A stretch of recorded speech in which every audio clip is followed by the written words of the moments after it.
If you are too open-minded, your brains will fall out. I am waiting perpetually and forever, a renaissance of wonder. Poetry is eternal graffiti written in the heart of everyone. Poetry is the shadow cast by our streetlight imaginations. Pity the nation whose people are sheep and whose shepherds mislead them.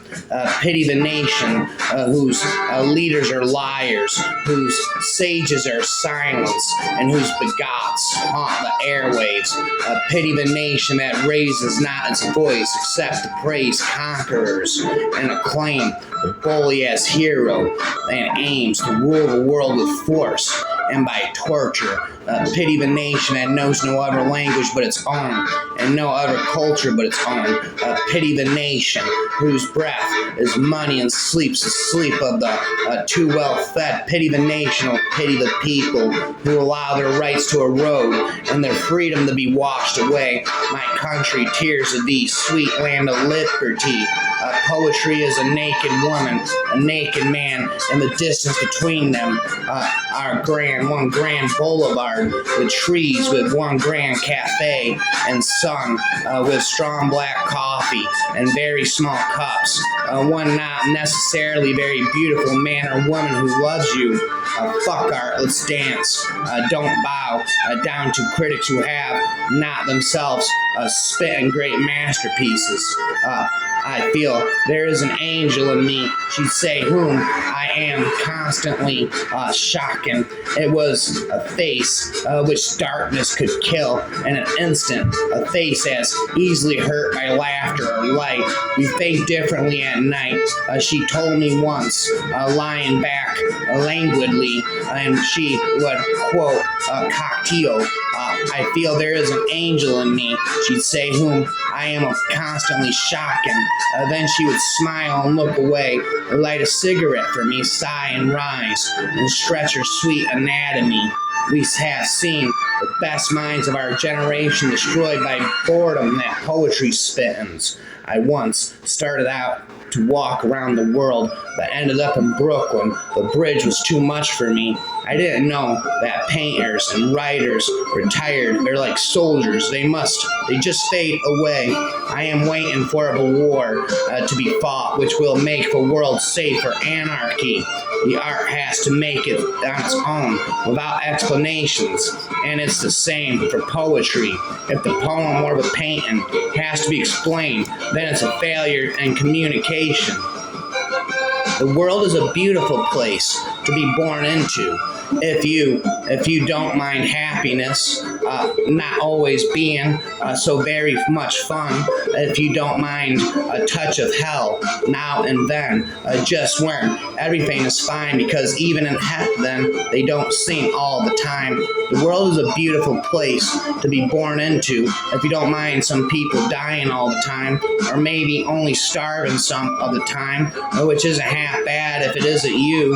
The world is a beautiful place to be born into if you don't mind a few dead minds in the higher places, or a bomb or two, and now and then in your unturned faces, or such other improperties as our name brand society is prey to, with its men of distinction and its men of extinction and its priests and other patrolmen and its various segregations and congressional investigations and other constipations that are full flesh is here higher too. Yes, the world is the best place of all for a lot of such things as making the fun scene and making the love scene and making the sad scene and singing house songs and having inspirations and walking around looking at everything and smelling flowers and goose and statues and even thinking and kissing people and making babies and wearing pants and waving hats and dancing and going swimming in rivers on picnics in the middle of the summer and just generally living it up. Yes, but then, right in the middle of it, it comes out smiling. Poetry is the shortest distance between two humans. See, it was like this when we waltzed into this place, a couple of papish cats is doing up an Aztec two-step, and I says, Dad, let's cut, but then this dame comes up behind me, see, and says, you and me could really exist. Wow, I says. Only the next day, she has bad teeth and really hates poetry. Think long thoughts and short sentences, and the true mad north of introspection, where falcons of the inner eye dive and die, glimpsing in their dying fall. All life's memory of existence, almost every truly creative being, alienated and expatriated in his own country. Don't patronize the chain bookstores. Every time I see some author scheduled to read and sign his books at a chain bookstore, I feel like telling him he's stabbing the independent bookstores in the back. I am writing, spitting for the meek to be blessed and inherit the earth without taxes, constantly risking absurdity and death whenever he performs above the heads of his audience. The poet, like an acrobat, climbs on rhyme to a high wire of his own making and balancing on I-beams above a sea of faces, paces his way to the other side of day, performing entrachats and sleight of rock foot tricks and other high theatrics, and all without mistaking and then thing for what it may not be, for he's the super realist who must perforce perceive taught truth before the taking of each stance or step in his supposed advance toward that still higher perch where beauty stands and waits with gravity to start her death-defying leap. And he, little Charlie Chaplin, a man who may or may not catch her fair eternal form, spread-eagled in the empty air of existence, cast up, the heart flops over gasping love, a foolish fish which tries to draw its breath from fresh of air, and no one there to hear its death among the sad bushes where the world rushes by in a blather of asphalt and delay. I have seen giraffes and jungle gyms, their necks like love wound around the iron circumstances of the world. I once started out to walk around the world but ended up in Brooklyn. The best spitting, writing is what's right in front of you. Sometimes I'd walk down the streets with poets and they wouldn't see anything.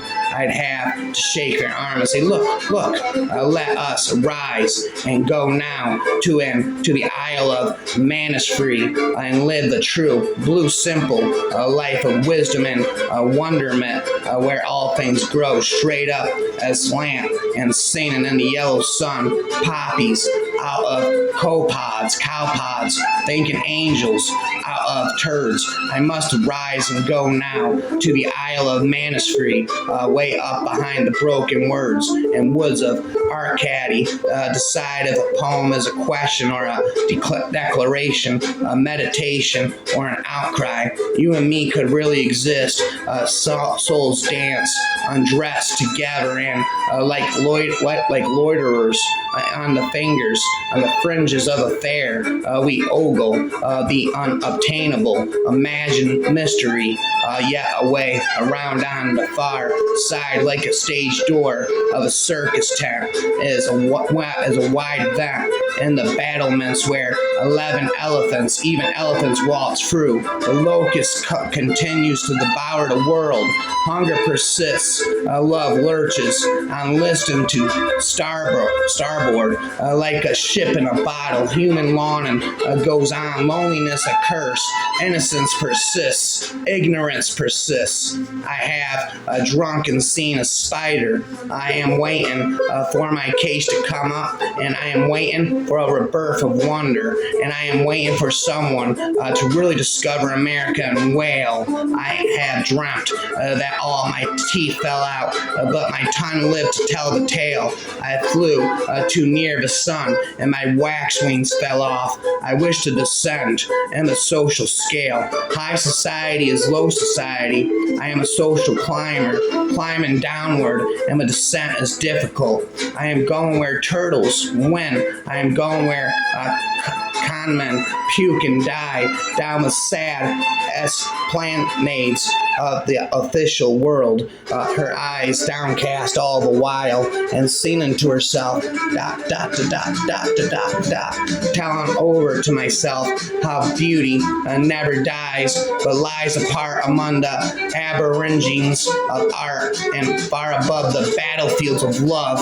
Don't let that horse eat that violin, cried Chaggle's mother, but he kept right on painting and became famous and kept on painting the horse with the violin in the mouth. And when he finally finished it, he jumped up upon the horse and rode away waving the violin.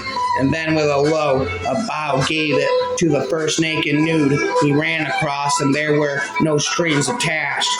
It is where I first fell in love with unreality. The world is a beautiful place to be born into if you don't mind happiness not always being so very much fun, if you don't mind a touch of hell now and again, just when everything is fine, because even in heaven they don't sing all the time, not like Dante discovering a commedia upon the slopes of heaven. I would paint a different kind of paradise, in which the people would be naked as they always are, and scenes like that, because it is supposed to be a painting of their souls, but there would be no anxious angels telling them how heaven is the perfect picture of a monarchy, and there would be no fires burning in the hellish holes below in which I might have stepped, nor any altars in the sky except fountains of imaginations. And I am waiting for Alice in Wonderland to retransmit to me her total dream of innocence. I see a similarity between dogs and me. Dogs are the true observers, walking up and down the world through the Molloy country, whereas Einstein was not the James Joyce of scientists, and James Joyce was not the Einstein of novelists, who no one could go beyond, because beyond was a space where all is curved and comes around again to its beginning in a relative sort of way. And after all, isn't that what a river does, always turning back upon itself like a serpent eating its tail, which is life itself, and everyone's life, like a rushing stream down a mountain into the greatest river, and the river always coming back to itself after it flows to the ocean and returns in clouds and rain and sunsets. Although today sunsets are dying, the river's dying, and how much longer will the river be returning and returning, as if a river really ever could come home again with its voyagers, and that fair wanderer, James Joyce, always leaning back to listen to the old river, Liffey telling him the great tale, always whispering to him that wake of words for all of us to wail upon along a river run home and the gloaming like a bowl of roses. A poem should not have to be explained. Watching the world walk by in its curious shoes, I have seen the virgin and apple tree of Chartres and the St. Joanne burn at the Bella Union. I have seen giraffes and jungle gyms, their necks like love wound around the iron circumstances of the world. I have seen the Venus Aphrodite armless in her drafty corridor. I have heard a siren sing at 1/5 Avenue. I have seen the white goddess dancing in the Rue des Beaux Arts on the 14th of July, and the beautiful dame without mercy picking her nose in Chumley's, the light of San Francisco, and a sea light and island light, and the light of fog blanketing the hills drifting in a night, and at night through the golden gate to lie on the city at dawn. The cat licks its paw and lies down in the bookshelf nook. She can lie in a sphinx position without moving for so many hours, and then turn her head to me and rise and stretch and turn her back to me and lick her paw again as if no time had passed. It hasn't, and she is the Sphinx with all the time in the world. In the desert of her time, the cat knows where flies die, weeds ghosts, and the motes of air and shadows and sunbeams. She hears the music of the spheres and the hum and the wires of houses and the hum of the universe of interstellar spaces, but prefers domestic places and the hum of the heater, and heard the green birds singing from the other side of silence. Sometime during eternity, some guys show up, and one of them who shows up real late is a kind of carpenter, from some square type place like Galilee, and he starts wailing and claiming he is Hep, to who made heaven and earth, and that the cat who really laid it on us and this dad. Rhyme a bad. I have heard 100 housebroken Ezra pounds. They should all be freed. It is long since I was a herdsman, and that a new language anyone can understand. Climb the Statue of Liberty, reach for the unattainable, probable, unstoppable, indestructible, dance with wolves, and count the stars, including the unseen. Be naive, innocent, non-cynical, as if you had just landed on Earth, as indeed you have, as indeed we all have, astonished by what you have fallen upon, or spitting like newspaper, be a reporter from outer space, filling dispatches to some supreme managing editor who believes in full disclosure and has a low tolerance level for hot air, spit an endless poem about your life on Earth or elsewhere, or read between the lines of human discourse, avoid the provincial, go for the universal, think subjectively, write objectively, think long thoughts in short sentences, don't attend poetry workshops, but if you don't go to learn how to, but to learn what's important to spit about, don't bow down to critics who have not themselves written great masterpieces, resist much, obey less, secretly liberate any being you see in a cage, spit short poems in the voice of birds, make your lyrics truly lyrical. A bird song is not made by machines. Give your poems wing to fly to the treetops. The much quoted dictum from truth is not the secret of a few yet. You would maybe think so, the way some librarians and cultural ambassadors and especially museum directors act. You think they had a corner on it, the way they walk around shaking their high heads and looking as if they never went to the bathroom or anything, but I wouldn't blame them if I were you. They say the spiritual is best conceived in abstract terms. And then too, walking around a museums always make me want to sit down. I always feel so constipated in those high altitudes. Paper may burn, but words will escape, and balancing on I-beams above a sea of faces, paces his way to the other side of the day. Blink at the sun scratch and stumble into silence. I am waiting for the Last Supper to be served again with a strange new appetizer. There is a stillness in the air, and the light of the dusk, and the eyes fixed forward, and the still end of life, and intolerable sweetness. I am spitting for a reconstructed Mayflower to reach America with its picture story and TV rights sold in advance to the natives, and I am waiting perpetually and forever a renaissance of wonder. I feel there is an angel in me, she'd say, whom I am constantly shocking. Oh no, I have not lain on beauty rest like this, afraid to rise at night for fear that I might somehow miss some movement beauty might have made. The North Pole, I I'm signaling you through the flames. The North Pole is not where it used to be. Manifest destiny is no longer manifest. A civilization self-destructs, and Nemesis is knocking at the door. What are ports for in such an age?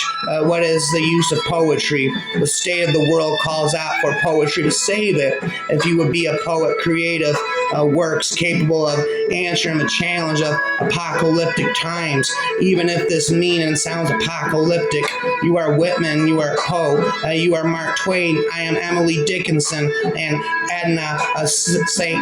Vincent Millay, you are Narada, and Mayakovsky, and Pasolini, you are an American or a non-American. You can conquer the conquerors with words. I can conquer all the words, haven't you heard? The penny candy store beyond the L is where I first fell in love with unreality. Jelly beans glowed in the semi-gloom of that September afternoon. A cat upon the counter moved among the licorice sticks and Tootsie Rolls and oh boy, gum. Outside the leaves were falling as they died. A wind had blown away the sun. A girl ran in. Her hair was rainy. Her breasts were breastless, and the little room outside the leaves were falling, and they cried, "Too soon, too soon." There's that spitting. I'm spitting spoken poetry forever. Never say never. The forever poetry rapper lives forever. Yes, the world is the best place of all for a lot of such things as making the fun scene and making the love scene and making the sad scene. Poetics or politics of poetry. Alcohol kills. Take LSD. The young make love. The old make obscene gestures. I am Groucho, Marxist. A revolution is the ecstasy of history. Make love and begin again. Power to the imagination. Never stop forever. Spit and spoken poetry forever. Never say never. They were unmasked now. I saw them all for what they were, little sons and daughters of the eternal poor, of a lumpen proletariat made only for slavery, for continued slavery, but they wanted liberty for everyone in the abstract, but they couldn't give full liberty to anyone to act on his own. I am a hill where poets run. After watching the flight of cranes who made letters with their legs. I am a lake upon a plain. I am a word in a tree. I am a hill of poetry. I am a raid on the inarticulate. I have dreamt that all my teeth fell out, but my tongue lived to tell the tale, for I am still a poetry. I am a bank of song. I am a player piano in an abandoned casino. I am on a seaside up in a dense fog, still playing, never stop rapping, bye forever, never stop spitting, rapper forever, the forever spoken poetry rapper.